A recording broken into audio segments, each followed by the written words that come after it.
What's up, guys? How you doing? I just got done with orientation class, so I'm probably all sweaty just because I talk fast and loud and move. So I'm either going to knock this thing out of the park or I'm going to hit a slow bunt to first base and get called out here. So my name's Chad Schleiger. I'm the chiropractor here at the Wellness Point.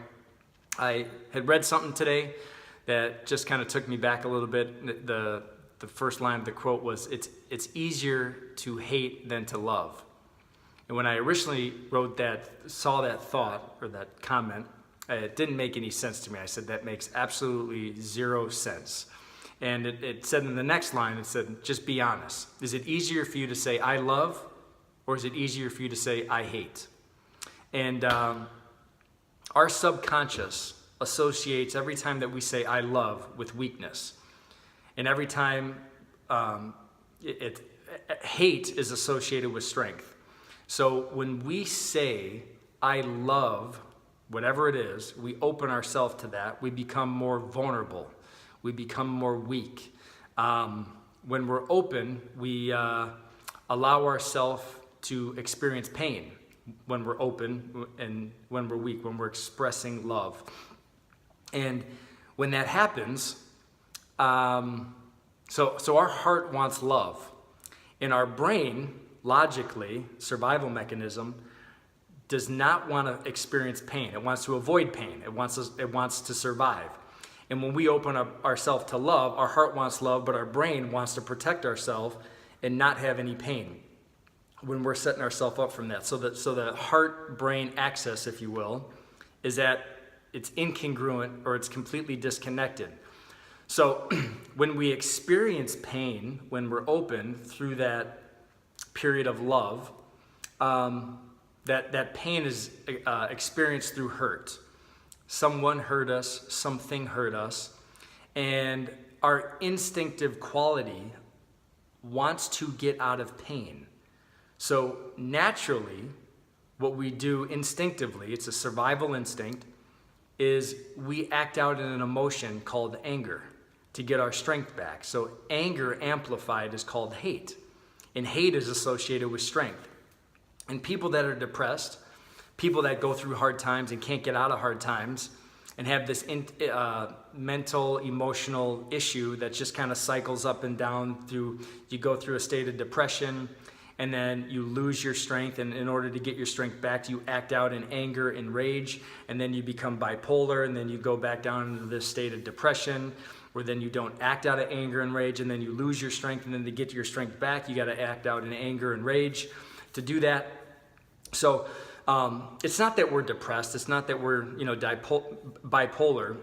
It's not to say that people don't battle with these things, but we're focused on the negative stress or the negative emotion that happens to us when we open up.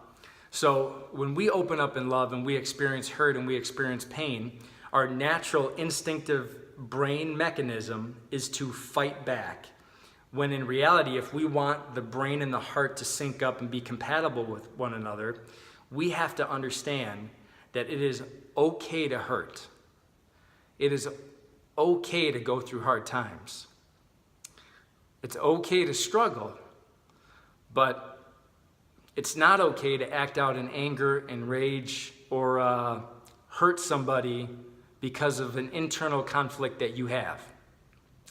So when we do that, when we act out in love, it reconnects our heart to our brain. So I think that we've created a false sickness and a false disease.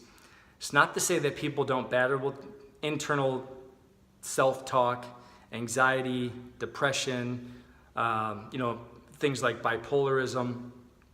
So when I say a false disease, I'm not saying that it doesn't exist. I'm just saying that we've created a false disease with a false interpretation of a false reality, where we've been taught that it's unnatural to hurt and go through that process, and that you can't love somebody while you're hurting, which is the exact opposite of what we're hardwired to do. But when we start to do that, the disease starts to go away. That cycle starts to break up.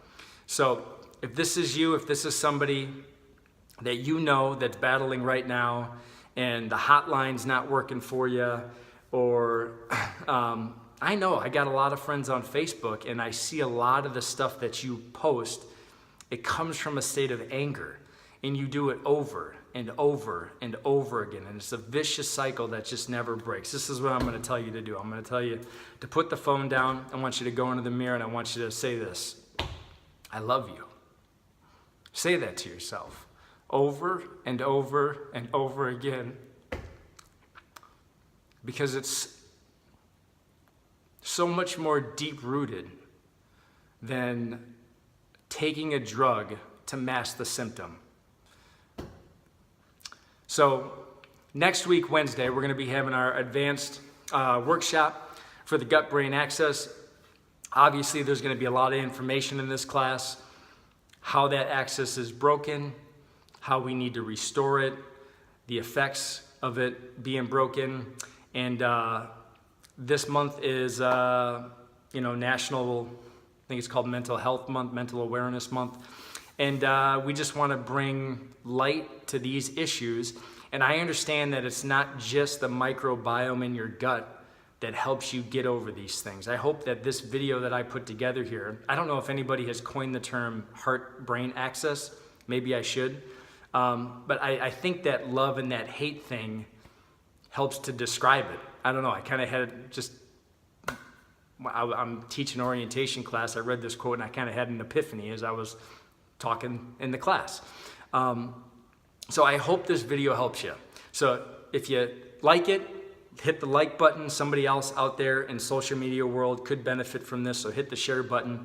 If you're watching it on YouTube, subscribe to our YouTube channel. We'll give you some more of this information. And if you've never been to the office, why don't you come next Wednesday to this class? It's 6:15 p.m. and we'll be going over the gut-brain axis. We'll see you soon. Thanks for listening.